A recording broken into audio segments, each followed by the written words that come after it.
Memahami zat pengatur tumbuh, ZPT, sitokinin dalam pertumbuhan dan perkembangan tanaman jagung.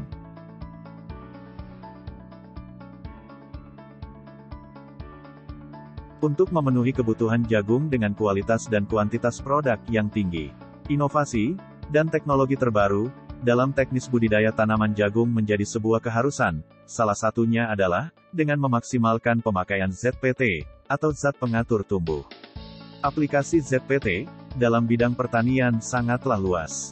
Mulai dari pembibitan tanaman secara konvensional, perbanyakan tanaman melalui kultur jaringan, perangsangan pertumbuhan vegetatif, merangsang pembungaan dan pembuahan, pengaturan pematangan buah, memperpanjang masa simpan produk, dan sebagainya. Di samping itu, muncul keprihatinan bahwa penggunaan senyawa sintetik secara berlebihan pada produksi pangan akan menimbulkan masalah lingkungan dan kesehatan serius. Mengingat ZPT terdiri atas banyak bagian, dan masing-masing memiliki spesifikasi cara kerja yang berbeda, maka dalam bahasan kali ini, kita hanya fokus untuk membahas sitokinin. Sitokinin merupakan senyawa derivat adenin, yang dicirikan oleh kemampuannya menginduksi pembelahan sel, untuk pertumbuhan jaringan dengan adanya auksin. Bentuk dasar dari sitokinin adalah adenin atau 6 aminopurin. Adenin merupakan bentuk dasar yang menentukan terhadap aktivitas sitokinin. Di dalam senyawa sitokinin, panjang rantai dan hadirnya suatu double bond dalam rantai tersebut akan meningkatkan aktivitas zat pengatur tumbuh ini. Sitokinin alami adalah zeatin dan dihidrozatin. Sedangkan sitokinin sintetik, antara lain, zeatin, BA, BAP, 2IP, IPA, PA, kinetin, dan tidiozuron. ZPT, sitokinin sintetik, telah banyak beredar di pasaran. Di mana, struktur dan aktivitas sitokinin yang aktif memiliki ciri 1. Harus ada N6 yang dapat disubstitusi. 2. Aktivitas tergantung dari rantai samping dan cincin adenin. 3. Rantai samping, adanya penjenuhan ikatan rangkap bersifat menurunkan aktivitas.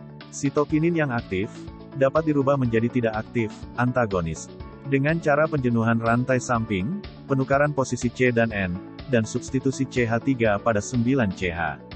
3.2.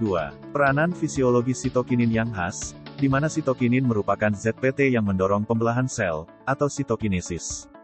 Beberapa macam sitokinin merupakan sitokinin alami, misalnya kinetin, dan zeatin, dan beberapa lainnya, merupakan sitokinin sintetik.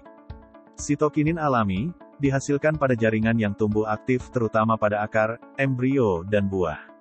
Sitokinin yang diproduksi di akar selanjutnya diangkut oleh silem menuju sel-sel target ke seluruh tanaman. Peranan fisiologis sitokinin secara umum, meliputi 1. Pembelahan sel. Pemberian sitokinin eksogen menginduksi pembelahan sel dalam kultur jaringan bersama-sama dengan adanya auksin. Secara endogen juga terjadi pada tanaman yang mengalami tumor kronjel. 2. Morfogensesis. Dalam kultur jaringan dan kronjel, sitokinin menginduksi terbentuknya organ pucuk. 3. Pertumbuhan tunas lateral, growth of lateral buds.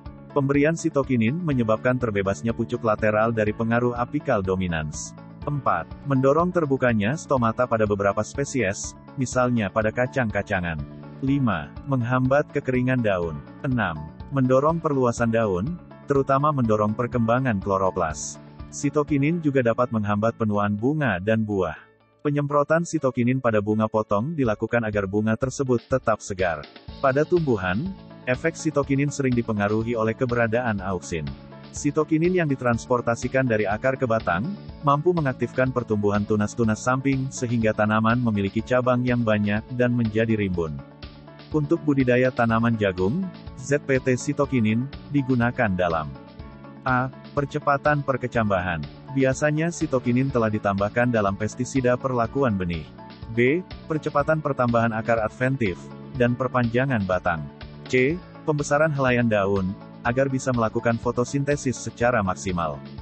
D. Pembesaran dan tunas pada ketiak daun, agar batang lebih kokoh, dan setiap ketiak memunculkan potensi berkembang menjadi tongkol tanaman jagung. E. Menunda penuaan, atau memperpanjang masa panen tanaman jagung, untuk bisa mendapatkan harga yang bagus dalam penjualan. Mengingat sitokinin dalam produk eksogen selalu disertakan dalam ZPT, auksin dan gibrelin. Maka konsentrasi yang tepat dalam aplikasi sangat dibutuhkan, mengingat dalam konsentrasi berlebih sitokinin bersifat antagonis, atau hasilnya akan berbalik dari yang diharapkan. Semoga bermanfaat. Demikianlah para petani maju Indonesia, bahasan kita tentang zat pengatur tumbuh sitokinin. Mudah-mudahan dengan penjelasan ini bisa mendorong kita dan membuka wawasan kita untuk menggunakan zat pengatur tumbuh dalam budidaya tanaman jagung dengan bijaksana. Mengingat penggunaan ZPT sitokinin apabila tidak menggunakan dengan konsentrasi yang tepat bisa menjadikan semuanya menjadi antagonis atau hasilnya tidak sesuai dengan yang diharapkan. Kiranya cukup sekian yang bisa kami sampaikan dan harapan semoga bermanfaat. Untuk itu kami juga mohon maaf apabila ada kesalahan dalam penyajian kali ini. Kiranya cukup sekian. Billahi taufiq wal hidayah. Assalamualaikum warahmatullahi wabarakatuh.